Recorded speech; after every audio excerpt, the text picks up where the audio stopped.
Hello there, geometry students. This is Mr. Kashi speaking. Obviously I can't make it in today, but we're going to go over the lesson through a video here. If you could have out just a pencil, and you should have a copy of the notes already. Hopefully attendance has been taken. We're going to go through the 5-2 notes here on bisectors and triangles, and you should have plenty of work time to get a worksheet done, and probably even more time than that. But I'm going to go rather fast through this video. If you need to pause it to make sure you take more notes or need more time to jot notes down, please don't hesitate to ask the sub to pause the video, and then we can move on after that at your own pace. So our objective today is by the end of class you'll be able to use the theorems of bisectors and triangles to solve problems. So 5-2 is on bisectors and triangles. It's on page 265 if you get stuck in our textbook. Okay, so our first key point is perpendicular bisector theorem, and that states, that's an if-then statement for us here. If a point is on the perpendicular bisector of a segment, then it is equidistant from the endpoints of the segment. So we're going to write that as symbols. The diagram is shown for you right there. Just like we do our if-then statements where there's symbols, we have, so in this case, if DC, okay, if that line right there, if DC is perpendicular to AB as it is shown in our diagram already, okay, then AC is congruent to segment BC. Okay, so if if DC and AB are perpendicular, which it shows right there, then AC, the segment, those two, connecting those two dots, and BC as it's stated in those two are congruent. That's theorem, that's the perpendicular bisector theorem. Okay, we're going to do the converse of that next, and then we're going to go through some examples. So converse of the angle bisector theorem just goes the other direction. So if a point is equidistant from the endpoints of a segment, then it is on the perpendicular bisector of the segment. So in this case, obviously the diagram is shown right there. If AC is congruent to CB,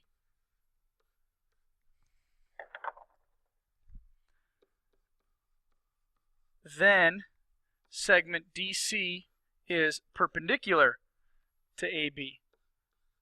So really all we did was change our hypothesis and our conclusion around. So in green, our hypothesis is if AC and CB are congruent, then this is the perpendicular bisector. DC is the perpendicular bisector to AB. Okay, obviously they're converses of each other, so they're the opposite direction. All right, some pretty easy stuff. You don't have to draw the diagram; it's already there for you. Okay, but just understanding these two, and now we're going to solve some problems using this theorem. If you need to pause it to keep jotting down that stuff, go right ahead. Okay, so example: use the figure at the right for these first three. So obviously we have a kite over there. All right, and angle AED is perpendicular, all right, and obviously B and E is congruent to DE as well. Okay, and so the first question they ask is, from the information given in the figure, how is AC related to BD? Okay, well I'm going to write AC in green right here. How is AC and BD related? Well, remember BD, that is bisected, and AC is perpendicular. So what I would say for number one would be that AC is the perpendicular bisector. Actually, let's just write that in symbols. Sorry. Is the perpendicular bisector to BD. Okay? And number two, find AB. Well, it's right there, but other than that, find AB, they're talking about the measurement. Okay, so if BE, AB, we're looking right here. It's going to be in red. Okay, Well, if AD, if AC is perpendicular bisector to BD, then that point A is equidistant from D and B. So that these two segments here would be congruent, and since they're congruent, then the measurement of the segment AB would be 15 as well. Okay, be congruent to the measurement of the segment AD. Going down to number 3 here. Okay, then we need to find BC. Okay, we'll do that in green. Okay, measurement of BC. Well, C is on the perpendicular bisector. So AC is the perpendicular bisector to BD. So this over here, this would be congruent. So BC would be congruent to CD, and so therefore the measurement of BC would be 18 as well. Those are congruent. Problem number 4, moving on pretty quickly here. Pause it if you need more time. ED there, obviously the definition of a perpendicular bisector means that BE and DE are going to be congruent. So since BE is 8, so is DE. So the measurement of ED is 8 as well. Those are all congruent. All right, so those are the four different things. Probably the harder one would be number 1, just kind of knowing what that is. Okay, a little bit more explanation than just finding the distances or the measurements of the segments. Okay, we're going to move on to 2 more theorems. Another theorem and its converse, I should say. So we have something called the angle bisector theorem. It is stated on your sheet for you. Okay, so if a point is on the bisector of an angle, then the point is equidistant from the sides of the angle. So I went ahead and made this diagram, and in this case we have angle CAB and it's being bisected. Okay, so angle CAD and DAB are congruent. So just like there, in symbols we would say if angle CAD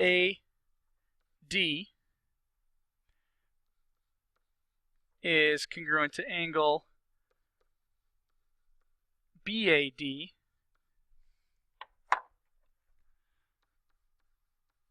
then segment CD is congruent to DB.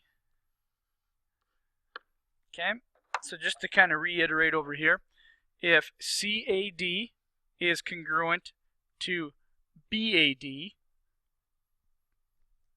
then CD and DB are congruent. So the greens line up because they're both the hypothesis, the reds line up because they're the conclusion. That is the angle bisector theorem. Okay, and then obviously this next one we're going to go over the converse, and then we'll go through some examples. So here, if you need to pause it or rewind it a little bit to write that down, make sure you do that. Okay, so the converse of the angle bisector theorem. So we're going to be going the other direction. If a point in the interior of an angle is equidistant from the sides of an angle, then the point is on the angle bisector. So we're going to flip these around. And our hypothesis is our last conclusion. So if CD is congruent to DB, then angle CAD is congruent to angle BAD, which would make that an angle bisector.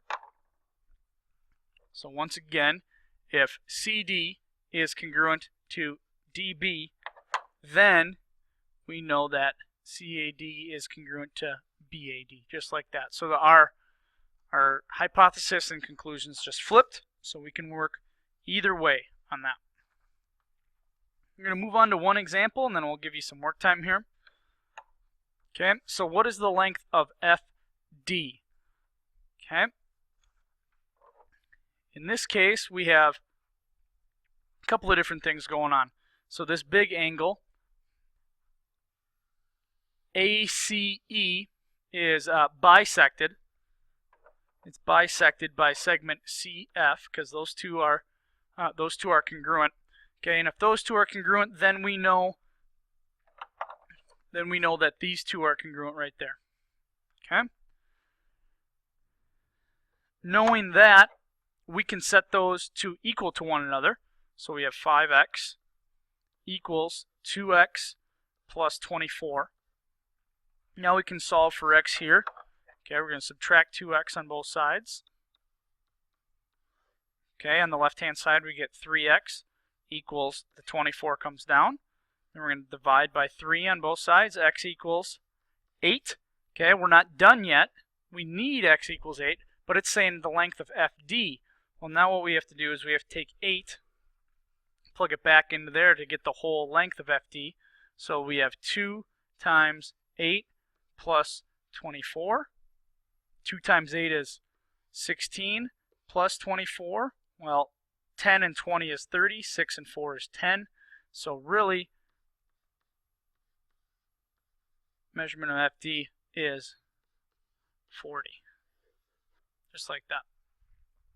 So just like we've been doing a lot of other chapters, we're setting the equivalent or the congruent sides equal to one another and solving for the variable to find the distances or the measurements of these segments. Okay, your assignment's going to be very close to that with kites and triangles and even a square, but a lot of congruencies there that you can set equal to one another and solve for the variable. All right, you can rewind this video for if you need to retake any notes or if you missed anything, make sure that you get it all down. Okay, I'll be there next class period to take any questions that you may have. But obviously use your work time wisely, bounce ideas off each other, and have a good rest of the day.